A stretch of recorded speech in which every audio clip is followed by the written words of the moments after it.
On behalf of the Strong Cities Network, it is my absolute honor to welcome all of you to this extremely special event with His Holiness the Dalai Lama.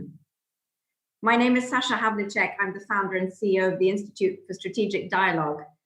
For 15 years, our extremely dedicated international team of practitioners, of data analysts, of policy specialists, of former extremists, of technologists, of educators, have worked to find and to deliver solutions to the rising tide of global hate and polarization, of disinformation and extremism in all of its forms. Having led research, policy, and action programs on every continent, we knew early on that effective and sustainable strategies to prevent these threats must be rooted within local communities. Cities are in so many ways the front line, and it was on this premise that we had the privilege of working with 25 global mayors and the US State Department to launch the Strong Cities Network at the UN General Assembly in 2015.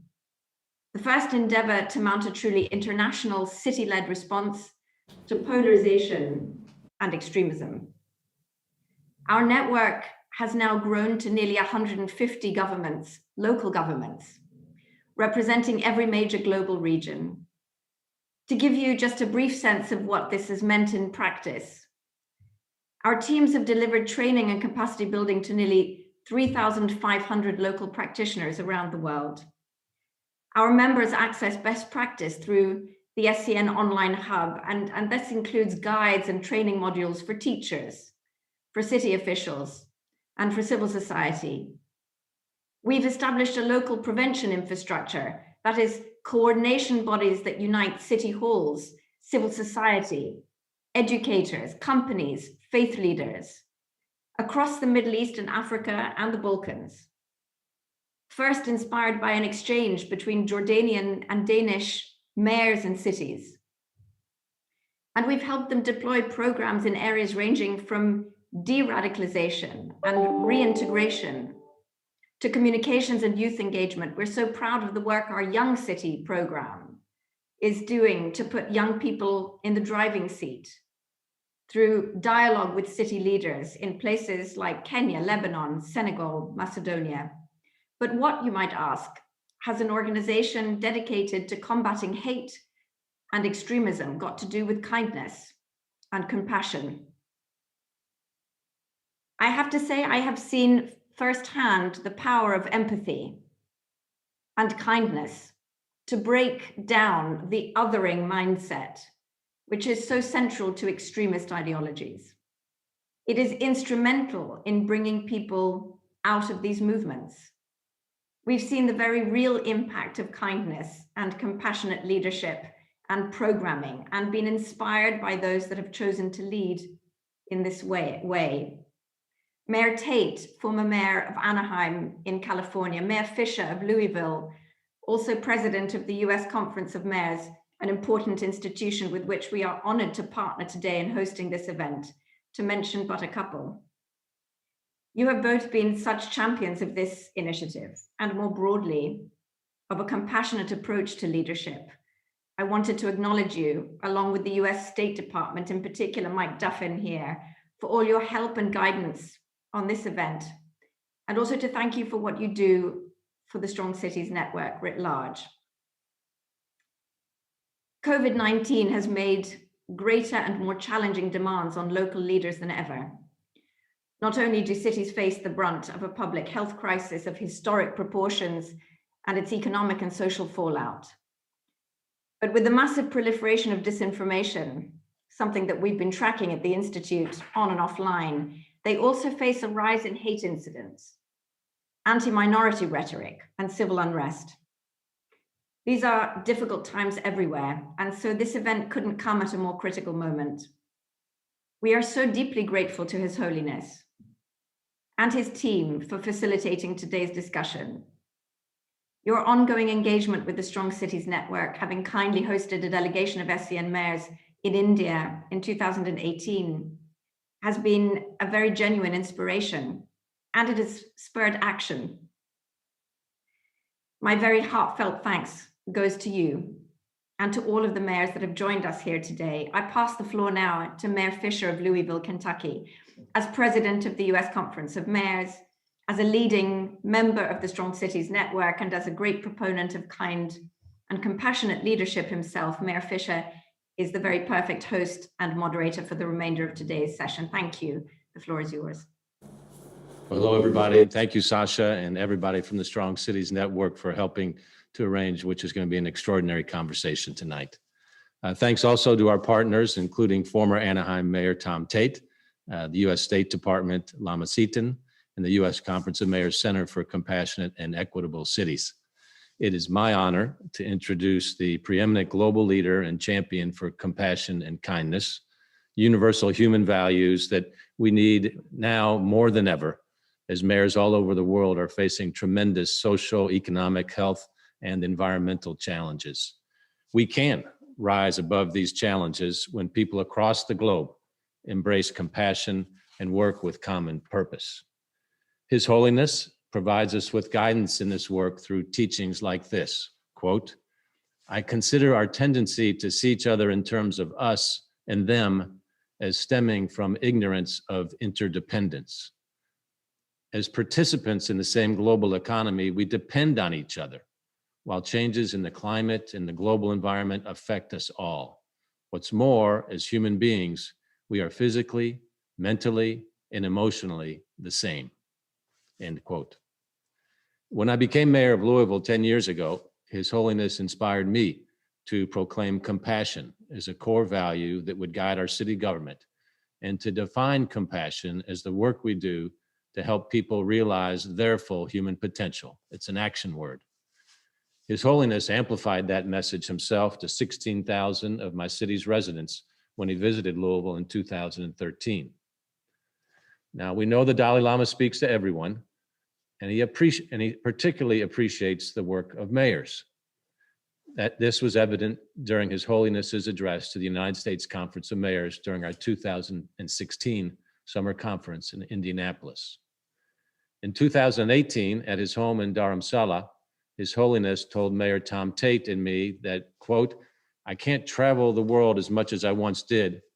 I need you mayors to be my hands." So mayors, that's our charge, to lead our cities and serve our people with kindness and compassion, and inspire our residents to live those values in their everyday lives. And tonight, we're honored to hear His Holiness share a perspective unlike anyone on earth. He was born into a farming family in northeastern Tibet in 1935. He was identified as the reincarnation of the 13th Dalai Lama at the age of 2, and assumed his role as the leader of the Tibet at 15 years old, the same year China invaded his country. In the 7 decades since, His Holiness has served as a tireless advocate for the Tibetan people and for peace, interfaith connection, and compassion. He won the Nobel Peace Prize in 1989. In 2011, he voluntarily turned over his political authority to the democratically elected leaders of the Tibetan government. It is my great honor now to welcome to this global conversation my friend, the esteemed Tenzin Gyatso, His Holiness, the 14th Dalai Lama. Welcome, Your Holiness. Thank you.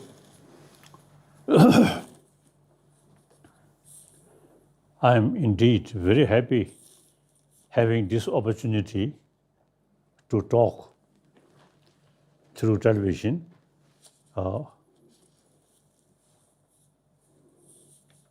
And of course, number of, so I think here people, Mayors. you see,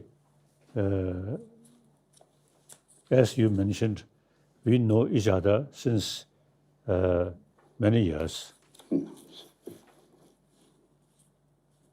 Now,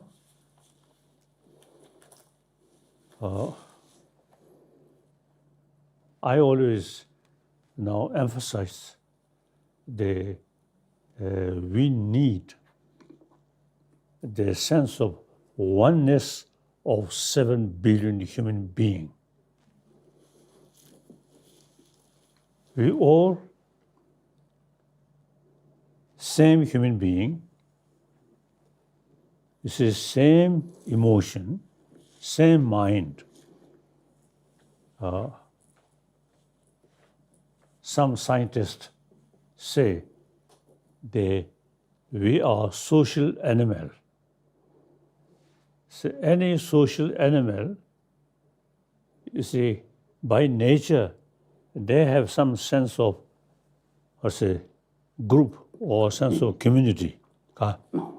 Or like animal.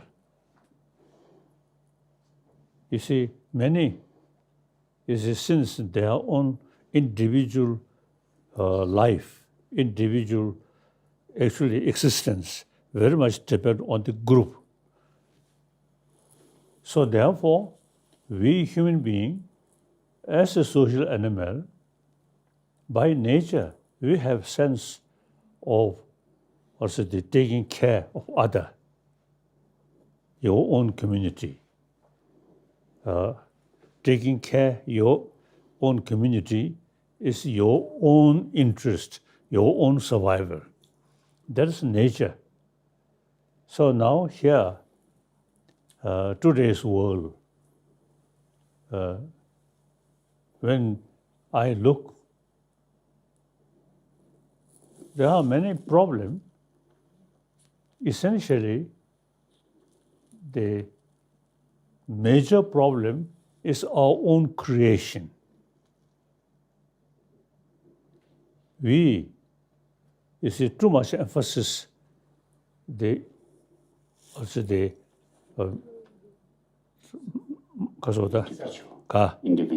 individual, or myself, my family, my community, my nation, and my religion, and so on. Number of problems which our own creation. So we have the ability to overcome these problems, because these problems are our own creation. So now here, I always saying, we need sense of oneness of entire human being. Different religion, different nation, these are secondary. Number one, we are human being. We all have 5 senses of organs. That's common with other animals also. But we have the 6th mind. So that have the sort of intelligence, seeing things, analyze, and think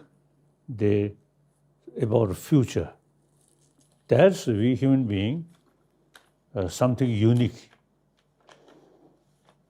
However, this human special intelligence also, you see, the creator of problem. Other animals, you see, 1,000 years, they live this way. We often usually create problem. So now, world,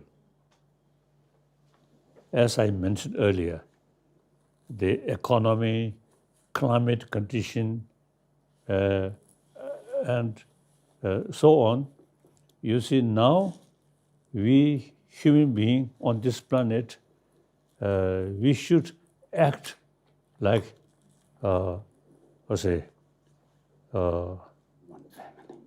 one family, like that. So you see, it is gone, my nation, my religion. That's now the way of thinking of past. And at that time, different nation, different community, and also you see sometimes you see religion, also you see group. Now today, you see,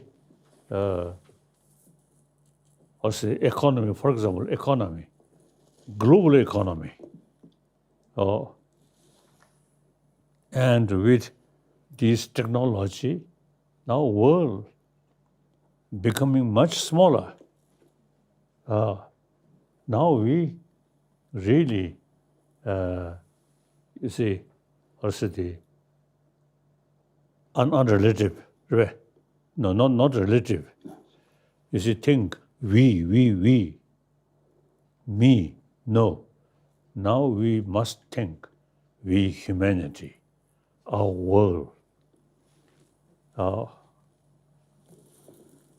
So in that respect, as I mentioned earlier, I always see emphasis we are same human being. I myself, now since become refugee, so I always feel we are same. With this feeling, wherever I go, I always feel we are same.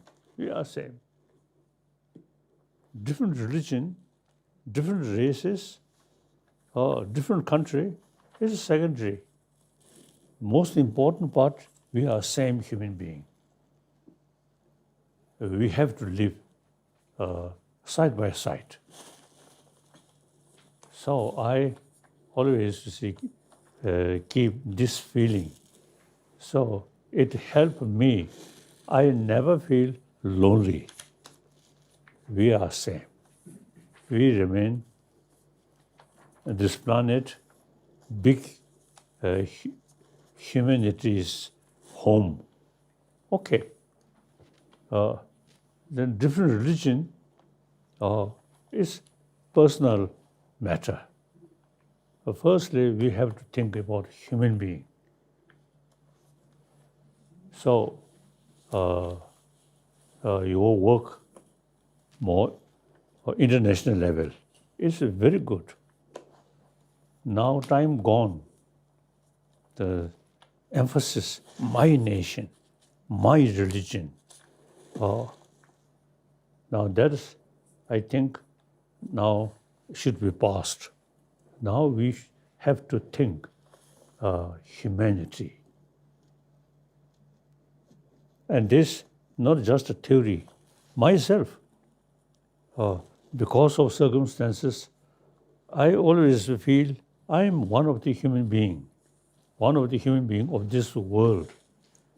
So that really, you see, bring, wherever I go, whenever I meet people, I always feel same. You see, sometimes you see people, you see very much concerned about introduction. Introduce by oneself. Before that, not shaking hand. I feel, you see, silly.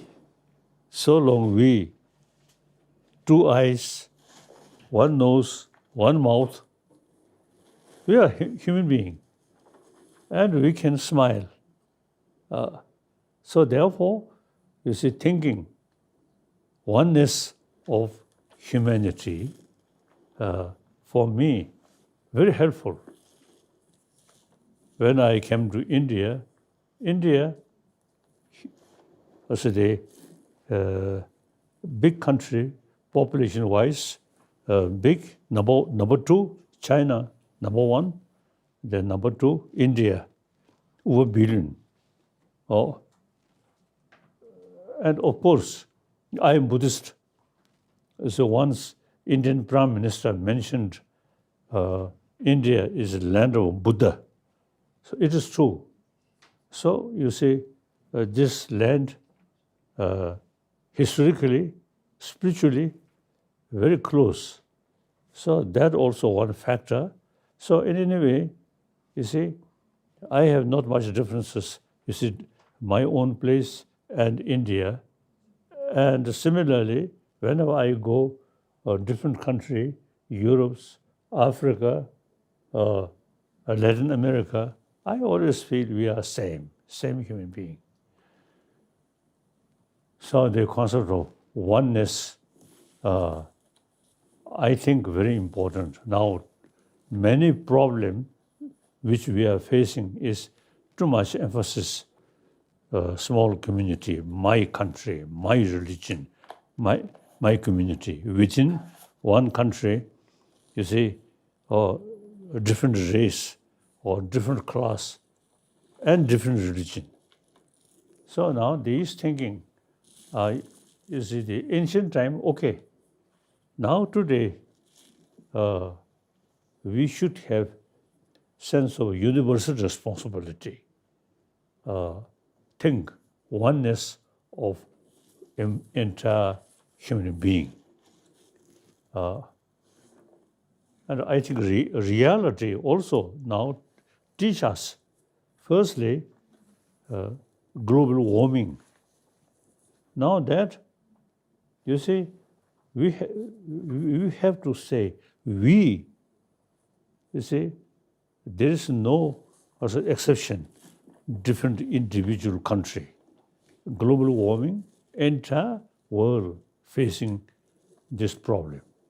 So therefore, now the add economy also, now global economy. And now, other hand, many problems which we are facing is, you see, we too much emphasis, small group, my own country, my own religion, so on. So, you see, remedy is we should develop sense of oneness of 7 billion human beings, and we have to live together. And then environment issue, as I mentioned. So therefore, now I emphasize the importance of sense of oneness, like that.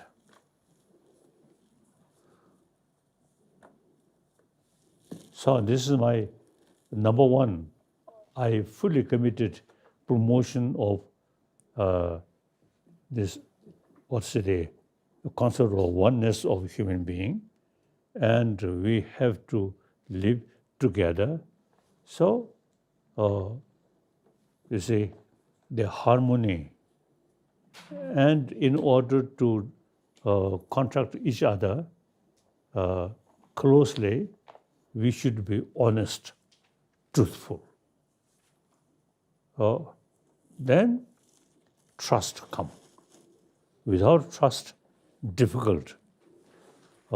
Education alone, or money, or political power will not bring trust.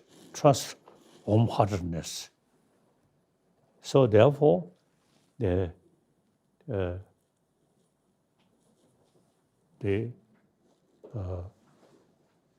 basics of one aspect of wholeheartedness is create trust, believe.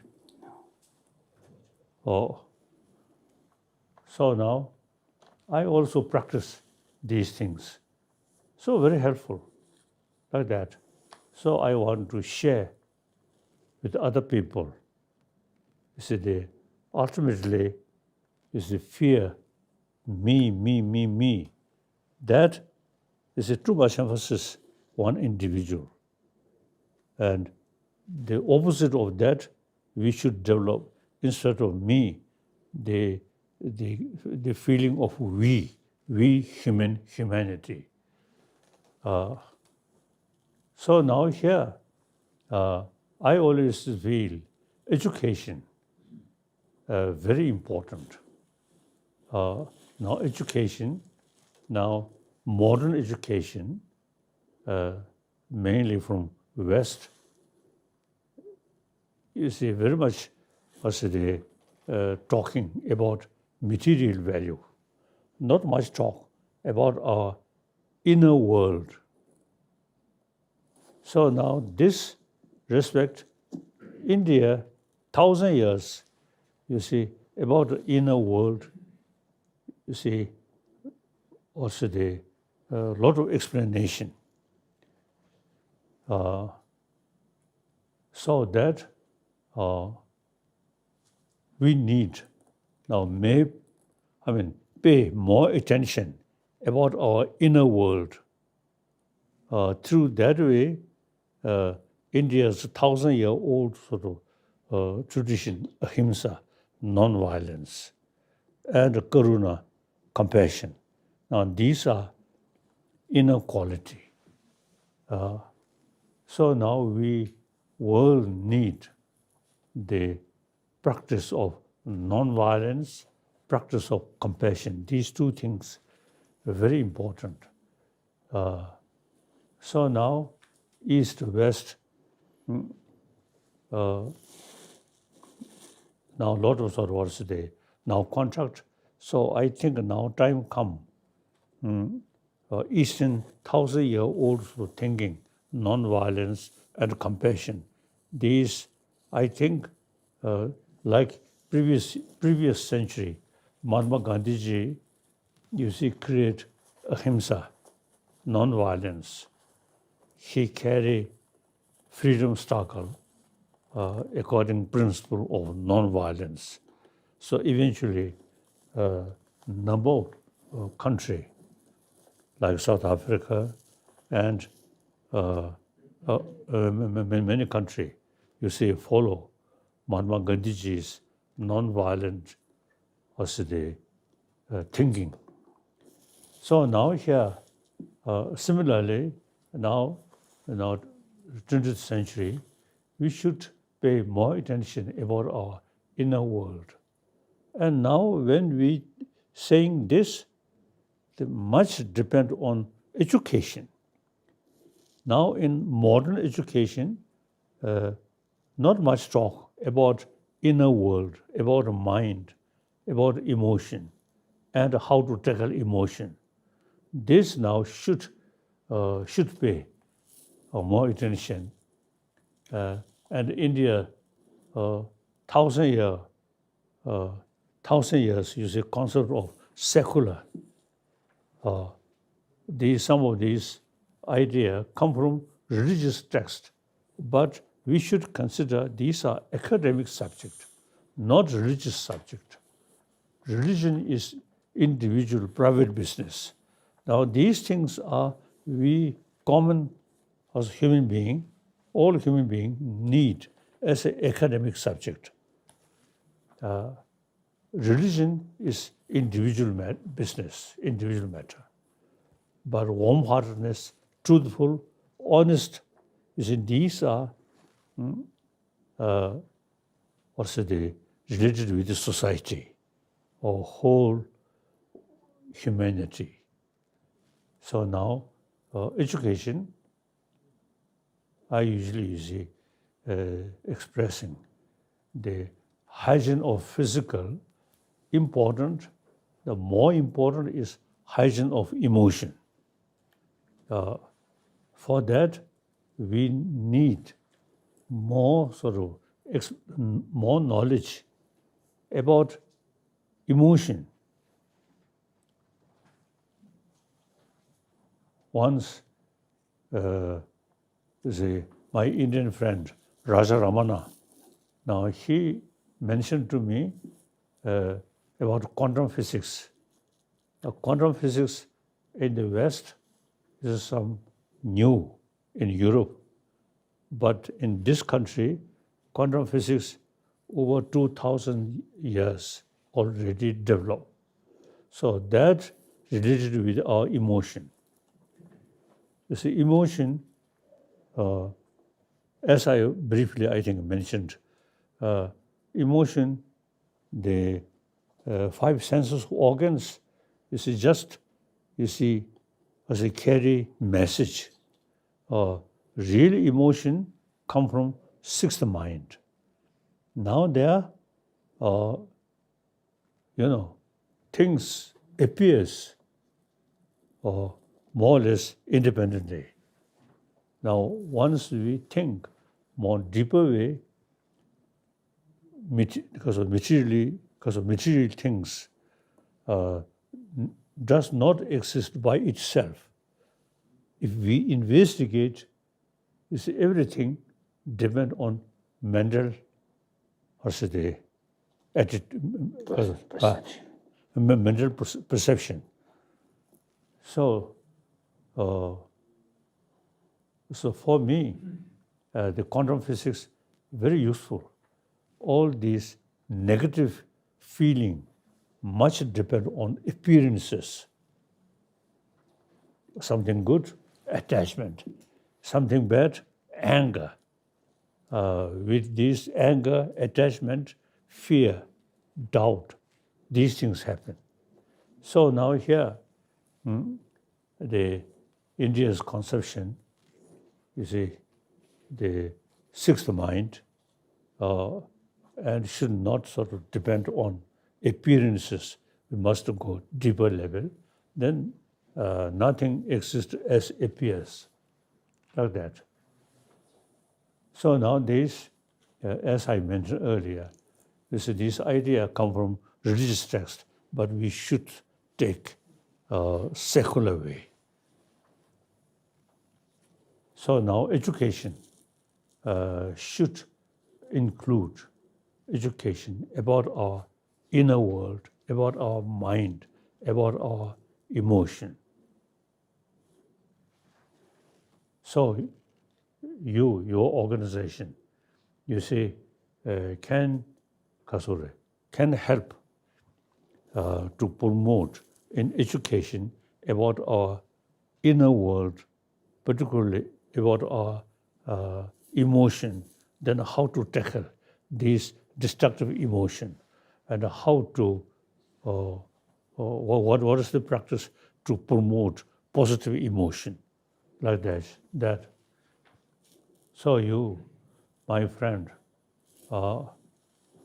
is now think more seriously in worldwide, in education field.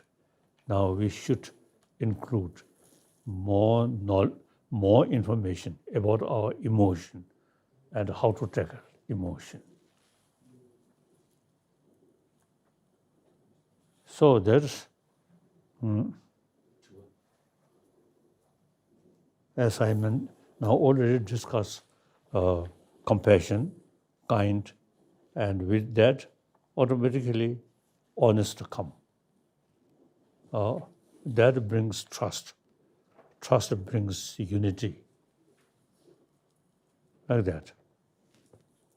So now, questions? Well, thank you, His Holiness. You look good. You look strong. So we're so pleased you could join the mayors of the world here today. And thank you for agreeing to do this live and agreeing to take questions from mayors around the world. So as we transition to the conversation with mayors, I want to take a moment again to thank former Mayor Tom Tate of Anaheim. You may remember we visited, Tom Tate and me, we visited you in 2018 and loved being with you. And Tom was a big part of our visit to your home, and he worked hard to arrange this conversation. So we want to say thanks to Tom Tate again. So we have, Your Holiness, we have 10 questions from mayors representing different global communities around the world. So time allowing, we'll have 10 questions for you. And our first question comes from Mayor Eric Garcetti, the mayor of the great city of Los Angeles in the United States. Mayor Garcetti. Well, thank you so much, President Fisher and Your Holiness. Great to be with you, Tashi Delek, and thank you so much for this opportunity to speak with you. Mayors around the world have never had more material challenges. COVID, the deaths that every single day we deal with, the economic hardship with closed economies. But I have a spiritual question for you instead, because here in the United States, probably in other countries too, we have felt very divided in recent years. So my question is a simple one. In the face of that division, what advice do you have of how we can heal together? I think as sort of America, one nation, I think basically a few centuries American spirit, I think still there. Then you see, due to certain sort of causes and some sort of black and white and similar sort of Discriminations. uh, Discriminations. discriminations. Now these, even in India also, you see, a little bit sort of discrimination there, but not serious. So basically, harmony there. So America, I think basically, you see, I always emphasize America as a leading nation of free world. So as some people say, America first. That's, I feel, mistake. America, one of the important sort of nation for the whole world. So with sense of responsibility. And then firstly, America, special relation with the European countries. 1,000 people killed or sacrificed their own life. First World War, Second World War, like that. So, you see, America should think whole world. So, basically, you see, I think the emotionally or mentally close feeling, I don't think it's much serious. Then you see some individual, you see, describing the way, you see, too much sort of emphasis, like color, like that. These are not very serious, I feel. Some individual, you see, may say certain sort of views, but America as a nation, big nation, I don't think the American spirit changing. I don't think. Okay. Thank you. Thank you, Your Holiness. Our next question comes from Mayor Maria Isabel Climaco of Zamboanga in the Philippines. Mayor Climaco. Maraming salamat to the SCN, Paz de Dios y Abrazo de Nuestra Señora la Virgen del Pilar de San Jose. Thank you very much. Your Holiness, I have a very important question. What lesson can we learn from the pandemic and how should we respond? Thank you. Neither way. Oh. Now, firstly, I very much sort of concerned, and my daily meditation prayer, I always used to pray the current or the kasa. The pandemic. This illness. And then I really appreciate number of scientists from different countries carrying research work, how to tackle this, and the number of nurses really, you see, helping these sort of field. In some cases, I think they sacrifice their own comfort, their own life. I really appreciate. So now, this is we have to sort of learn from medical scientists and these some sort of or nurses or experts about this illness. We should pay more attention, cautious.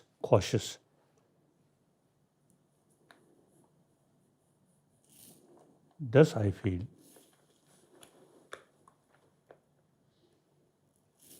Otherwise, I'm not expert. And we should wear, you see, this kasa. Mask. Oh yes, that's what.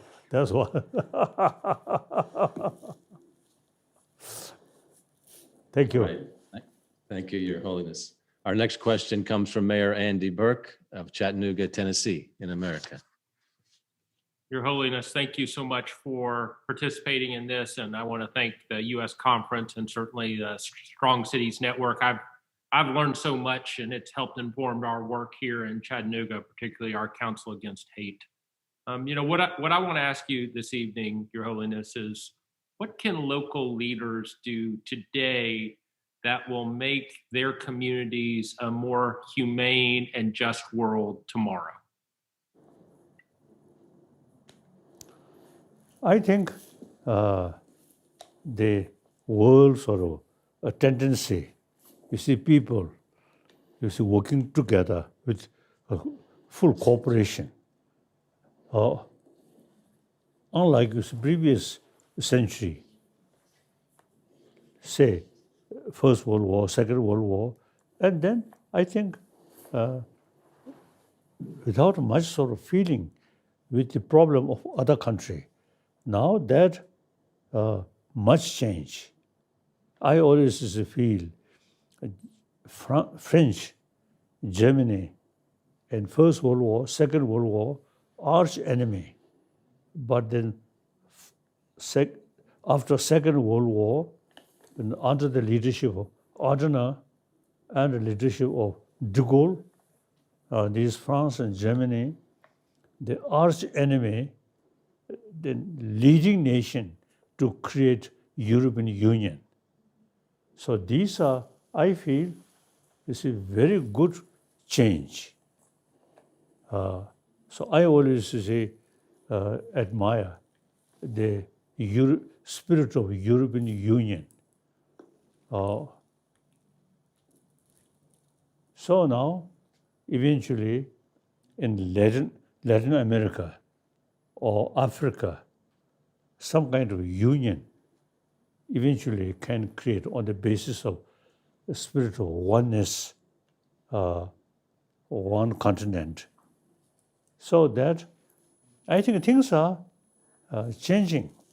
I feel because of a lot of different experiences. And then today's world, you see people, so more sort of wisdom because of a lot of sort of our experiences. So therefore, I feel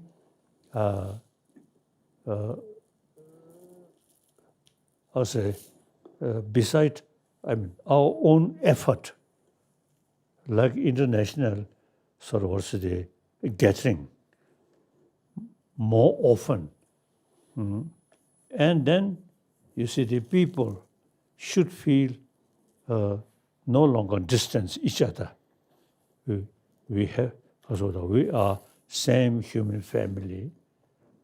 I think like the mayors, you see, different continent, different countries, you should from time to time together and talk and share each other's experiences. So I think time come, we should now remain isolated each other. Distance, no. In the principle of oneness of human being, you see, as much as possible, more often meeting and discuss. I feel that.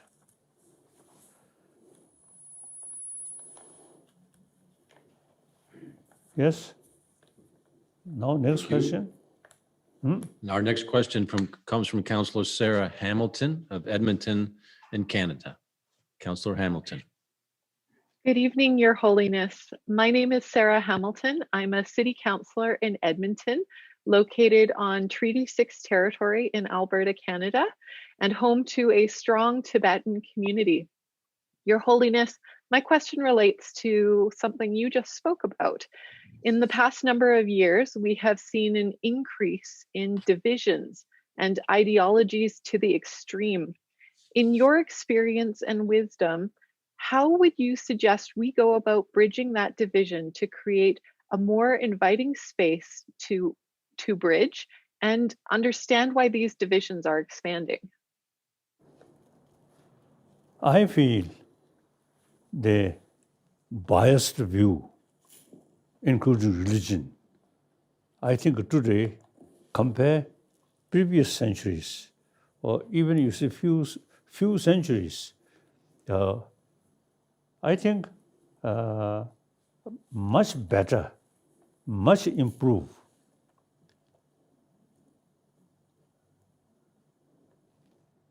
Now regarding religion, and previously the kings, queens, and sort of religious leaders, you see, they very much sort of involved using force. Now that completely changed. Different religion now, among the different religion, harmonious. India is one example. All major religious traditions live together in India. And then one example, in India, I never heard some sort of problem between Shia and Sunni. I never heard. So now, and Muslim countries, and Christian, Muslim, Buddhism, Hinduism, and Jainism. Now, overall, I think because of more contact, not remain isolate, and then each other saying they. More contact, and eventually, you see the spirit of just we brother, sister. So I think overall, if we look holistic way, I think today's world, I think much better.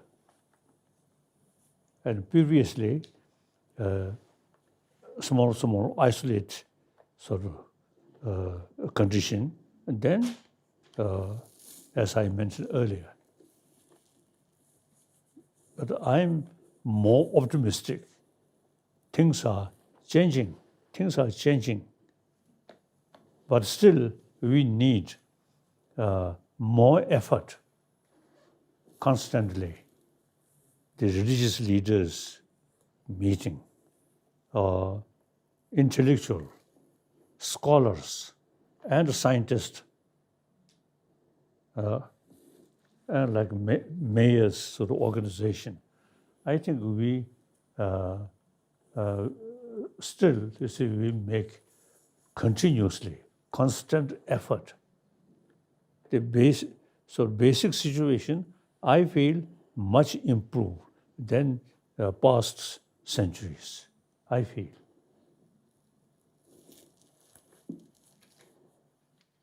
Thank you, Your Holiness. Our next question comes from Mayor Visar Ganyu of Skopje. Mayor? Thank you very much. Your Holiness, Mr. Dalai Lama, distinguished colleagues, mayors, and all of you who are present. I would like to express my emotions and pleasure that I am among you today, and I am given the opportunity to ask the question of His Holiness, Mr. Dalai Lama. My question is, how can we as local government deal with the disinformation about COVID-19?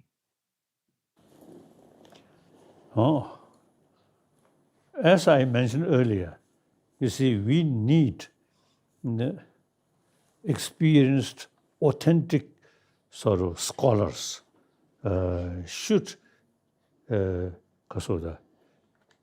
meet and explain about truth.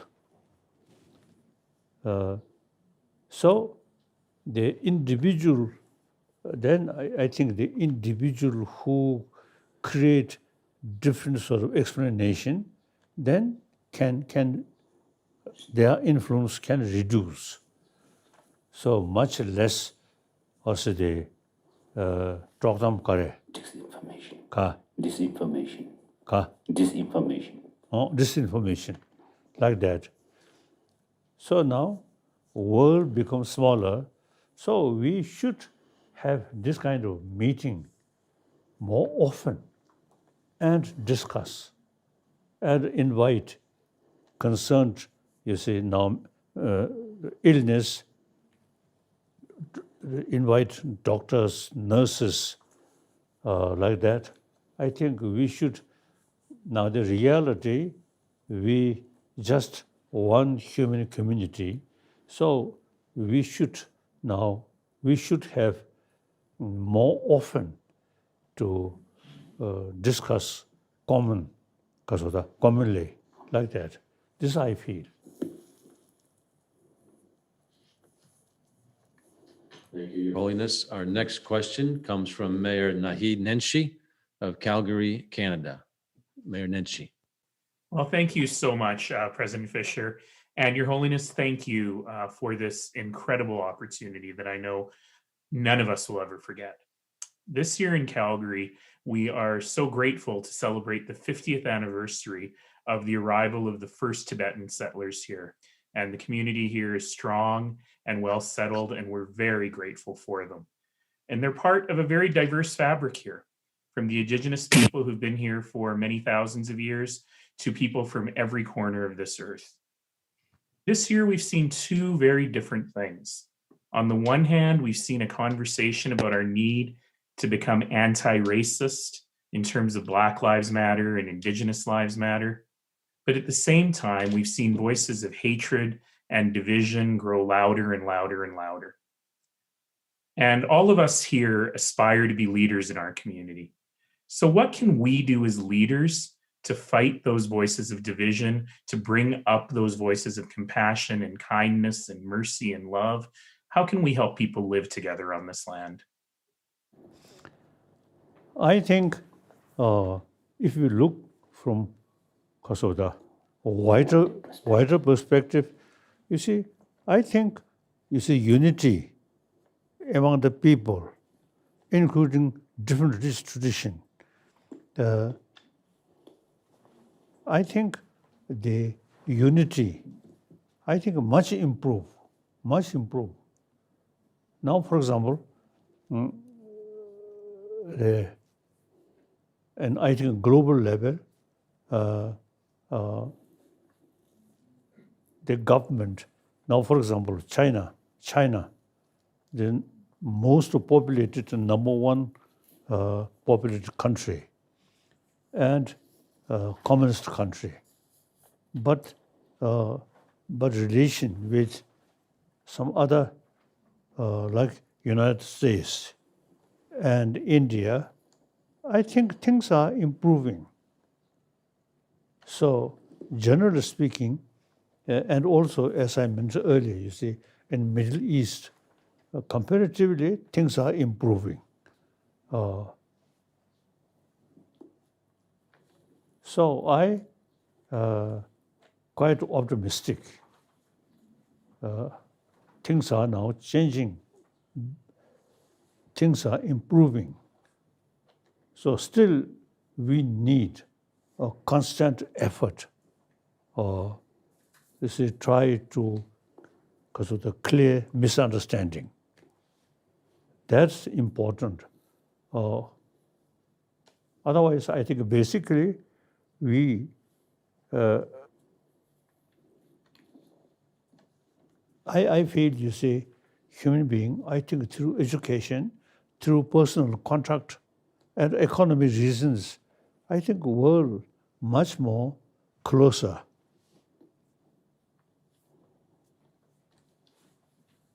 Now American new president, and I think eventually, because of the relation with China, seems to see now improving. So this is very good. Now, time use military forces is gone. We should work together we should live happily, helping each other. So our thinking should be realistic. Then, as I mentioned earlier, one world.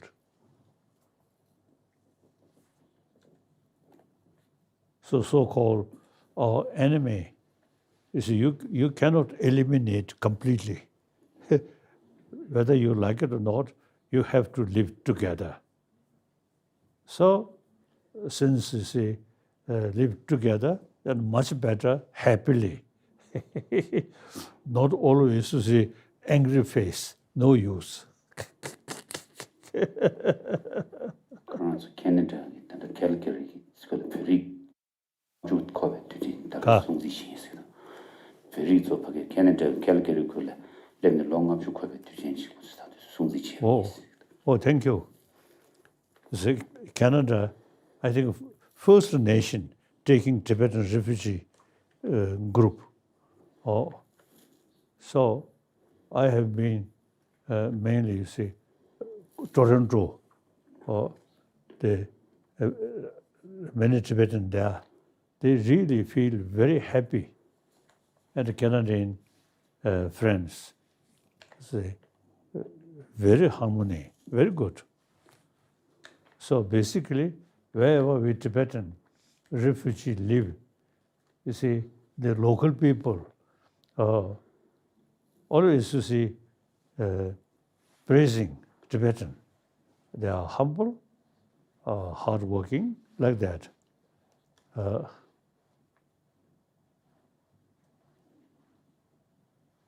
So we,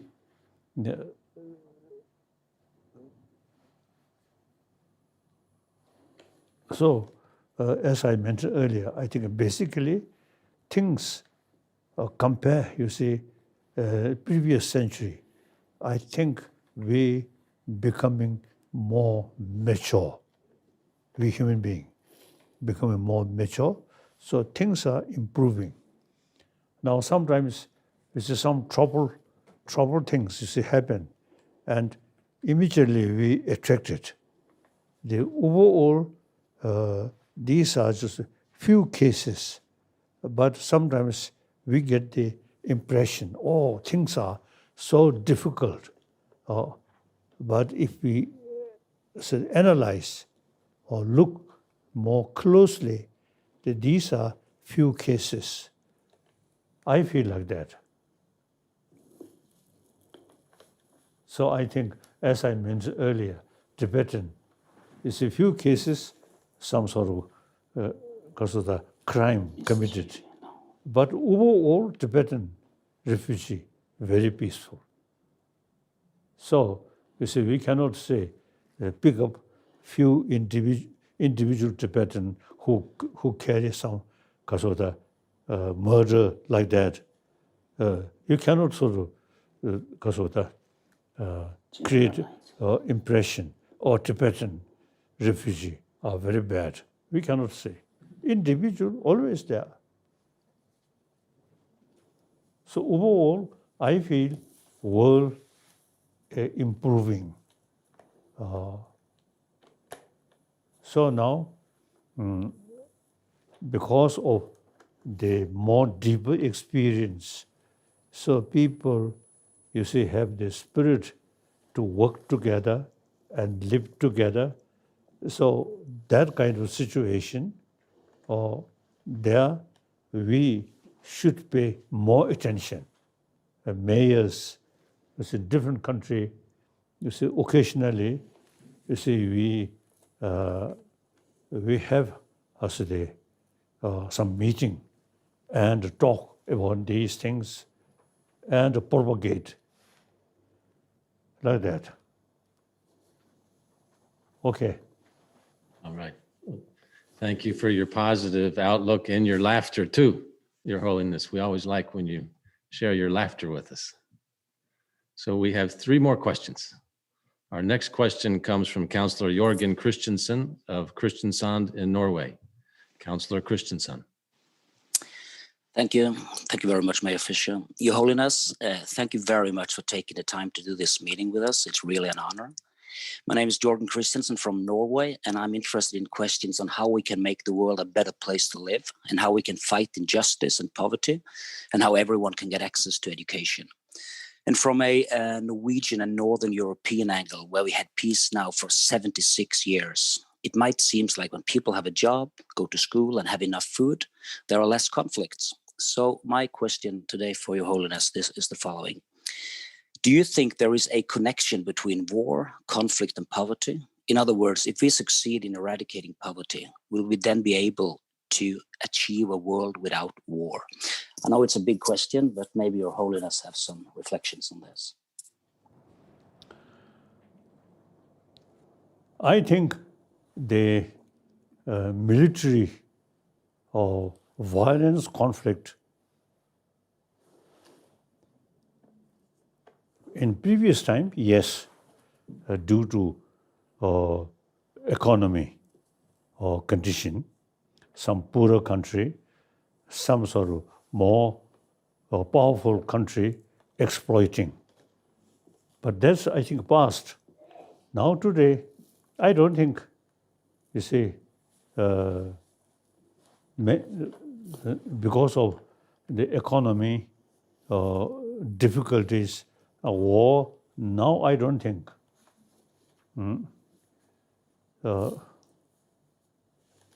One example, I feel Vietnam War, mainly political, not economy. The southern, because of Vietnam, richer, northern, poorer. But conflict, not on that basis. I think ideology and because of world powers. So now,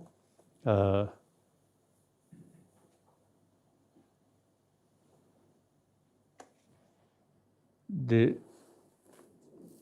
military conflict, I don't think now the Kasore automatically reduce now, today, on the world. One example, Pakistan and India, Bangladesh, this is sometimes some complaint there, but no serious danger of conflict. I think whole world and Middle East, I think people, including leader, realizing now they have to work together, live together. I feel, but overall, the poverty, poor, that we have to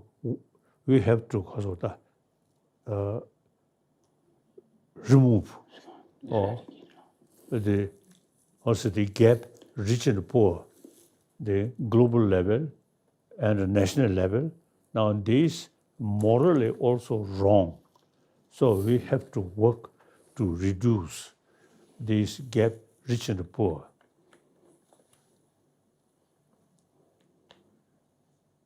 So now I'm 87 years old.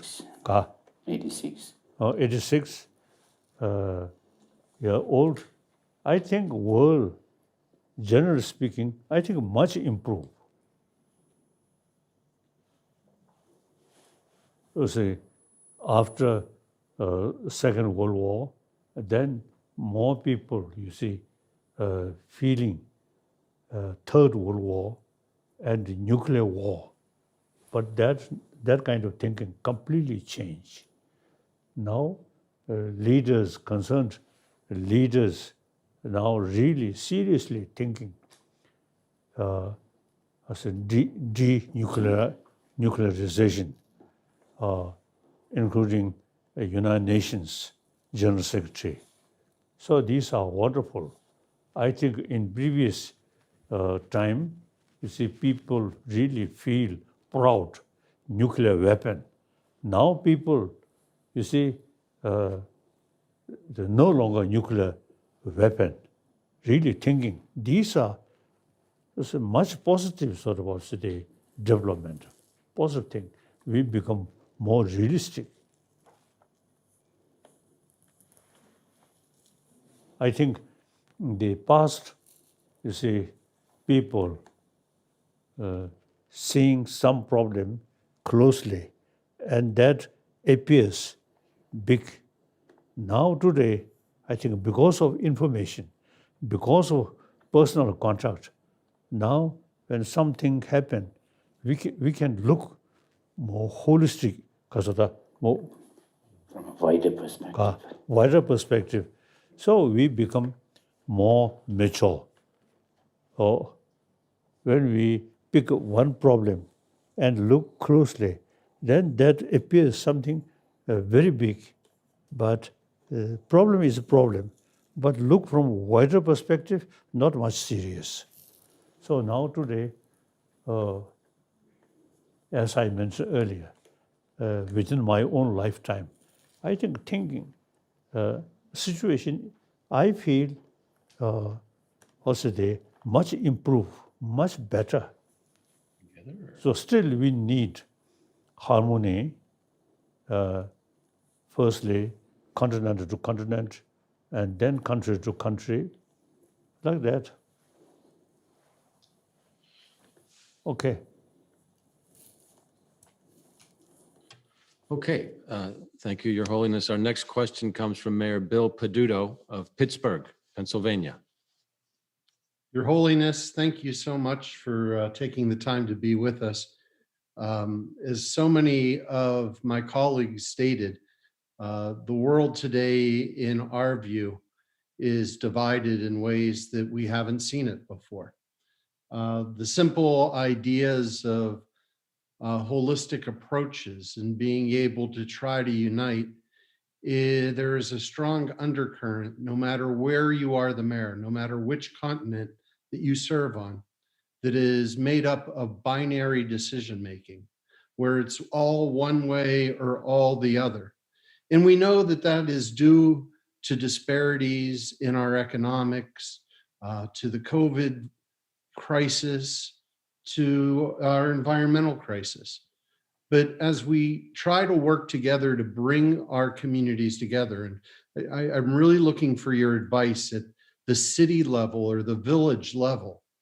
My question is, in a politically and socially polarizing world, how do you heal division and anger when it's used in the name of righteousness or justice? As I mentioned earlier, they also the wider also the contract. Now, for example, when I was in China, then China isolate. So you see, and on top of that, some politicians also manipulated that. Then Deng Xiaoping opened Chinese economy with outside the world. And then more Chinese students also, you see, come out. And some Chinese leaders. So you see, they are thinking, now really, I think the extreme view is much less. So these, I feel, the contract, wider contract is the only way. So the Chinese case is one example. So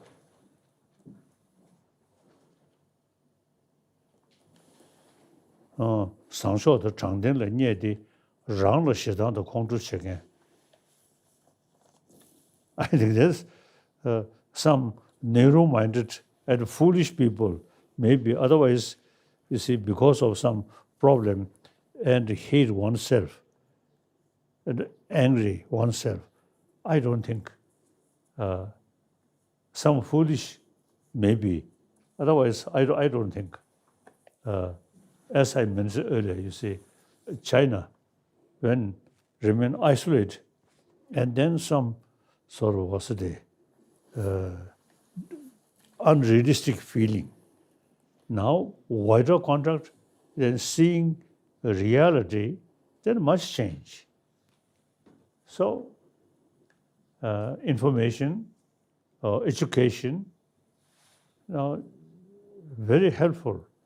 You see, to know the reality.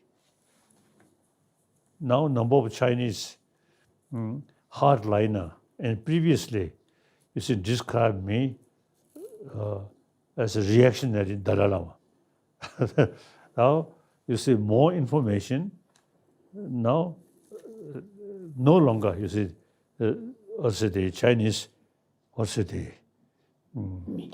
media say, I'm reactionary. No, since we regarding Tibetan problem, we approach middle way approach, not seeking independence. So now many Chinese now thinking change, and also I think much sort of also the frustrations due to ignorance. So here we, you see, publish some books about science, Kasa, Science of mind. Or science of mind. When that publication reach some Chinese university, many express now Tibetan Buddhism is true Nalanda tradition and very scientific. So much, you see, also the mental sort of uncomfortable feeling is due to ignorance. You see, things become clearer. Then, you see, mind become more normal, like that. So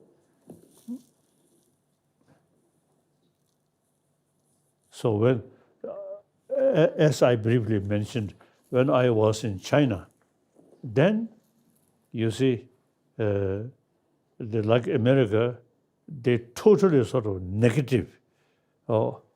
Then after Ting shopping, approach more realistic way, more information. So I think worldwide, I think people get, you see, a better information. Then there's a certain emotion on the basis of wrong view automatically reduce. So I feel optimistic. Things are improving because of contact and information like that. Okay. All right, Your Holiness, our final question comes from Mayor Leoluca Orlando of Palermo, Italy. Mayor Orlando. Good morning, Your Holiness. Proudly mentioning that you are honorary citizen of Palermo. That's my question. Does compassion mean fraternity? Fraternity means for us to belong to the same race, the human race. Fraternity is much better than tolerance. Let's be free from fear. Franklin Delano Roosevelt said in the famous For Freedom speech in 1941. Let's take care of everybody, Holiness, you say. After many centuries of contrast between freedom and equality, in Palermo we try to live fraternity. So, for example, in Palermo, we have not 100,000 migrants. We have no migrant in Palermo. When somebody asks to me, the mayor, how many migrants are in Palermo, I reply, no one. We are all human beings. Who lives in Palermo is Palermitan, not distinguished between who was born, who does live in Palermo. So my opinion on my question, compassion, fraternity, I think is to say, I am a person, we are a community. as an alternative to individual selfishness and groups closed by intolerance and walls. Waiting for, once again, for your presence in the city of Palermo, in your Palermo, in our Palermo. Thanks, Holiness. Wishing harmony to the world. I think now the problem which we humanity facing, for example, this illness, I think because sometimes economy, mainly you see political, add too much also the emphasis we and they. Otherwise, as far as religious also the thinking is concerned, the theistic religion, the all Christian, Judaism, and Muslim, and you see number of these theistic religion, they all, you see, consider we from same God as our Father. So we all children of one Father. So very powerful. And then God's message is love. So all theistic religion is very much emphasis, you see, loving kindness and ultimately creation of one God as our Father. Then non-theistic religion, such as Jainism and Buddhism and a number of Hinduism, you see, we very much emphasis about compassion, karuna, as I mentioned briefly. So therefore, all religion, you see, never sort of causing, or say the distinction. Mainly, you see, because of economy and political. Religion, I think all religion, or theistic religion, non-theistic religion, all, you see, teach us the oneness of we human being, and we all need compassion, karuna, and helping each other.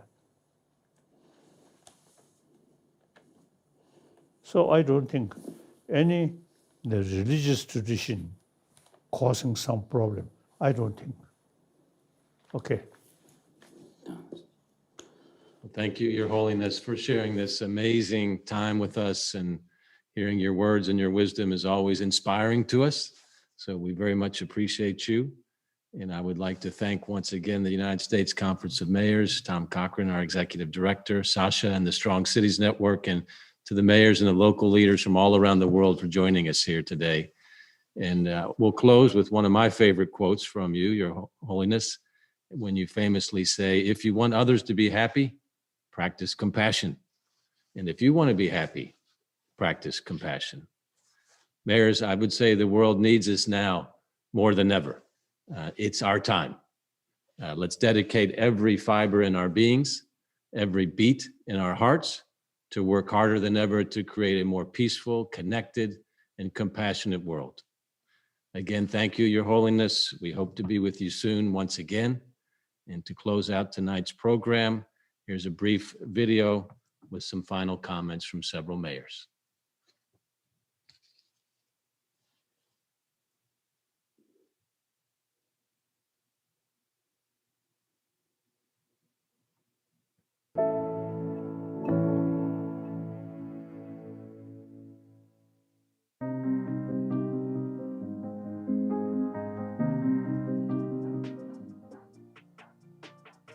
من خلال تجذير مفاهيم العدالة والتماسك المجتمعي ونبذ العنف والتطرف والبعد كل البعد عن الممارسات السلبية التي من شأنها الانحطاط المجتمع.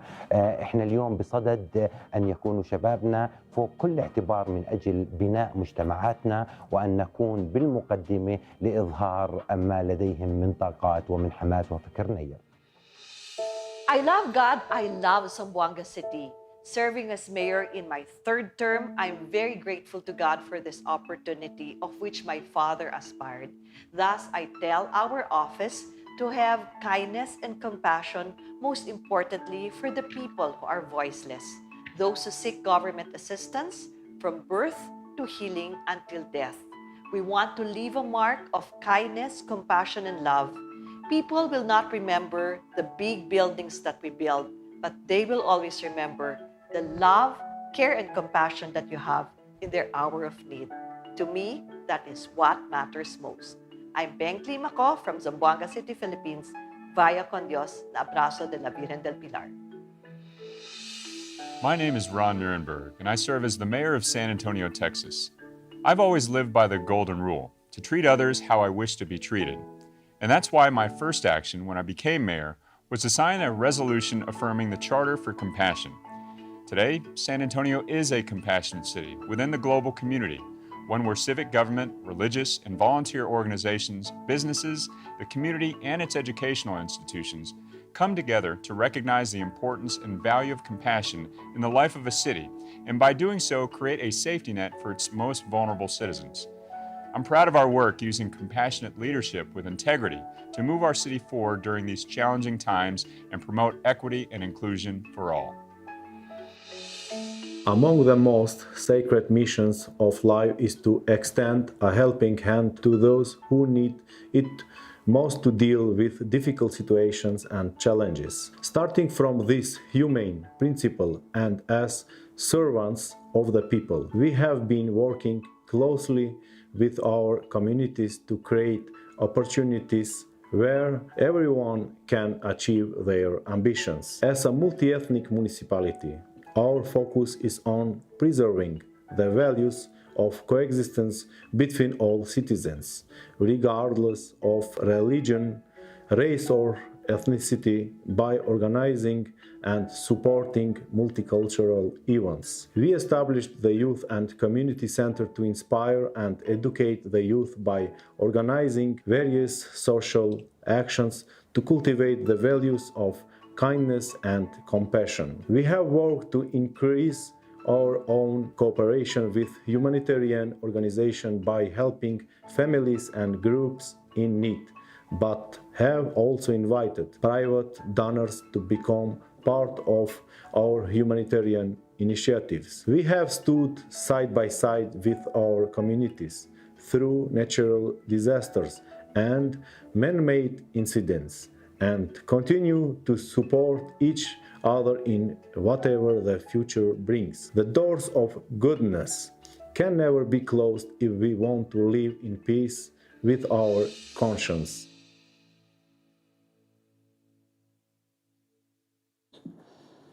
Okay, mayors, thank you again. It's our time to lead with kindness and compassion and love. Your Holiness, thank you for teaching us and showing us the way. You always lift us up and make our cities and our world a better place. So be well, everyone, and Your Holiness, until we see you again.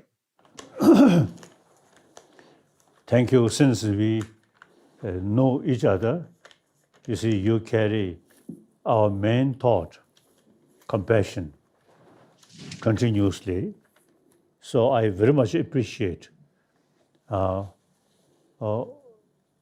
we need continuously and more sort of compassionate feeling, and on the basis of oneness of humanity, then much problem which we are facing automatically reduce.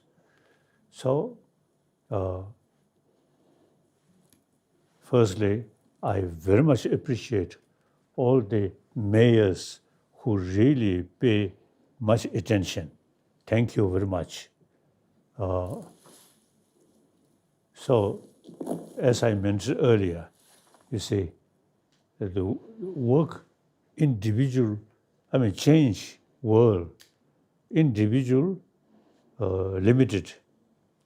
So group of people, particularly mayors of different place, different country, work together. So your work should continue, and mayors meeting in different continent, different country, I think should continue. So, as I mentioned earlier, there is a real hopeful sign. So, our effort must continuously. Then I think things that is the 20th century, now 21st century, I think I'm quite certain, you see, a better world. So we need constant effort.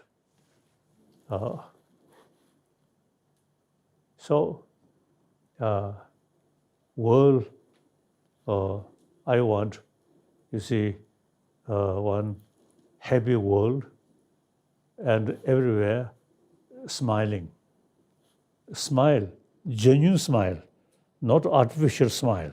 Some diplomat artificial smile or sarcastic smile, not that way, but genuine smile.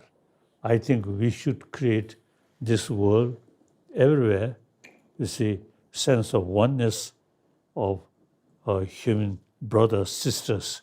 So smile. So we should eliminate angry face.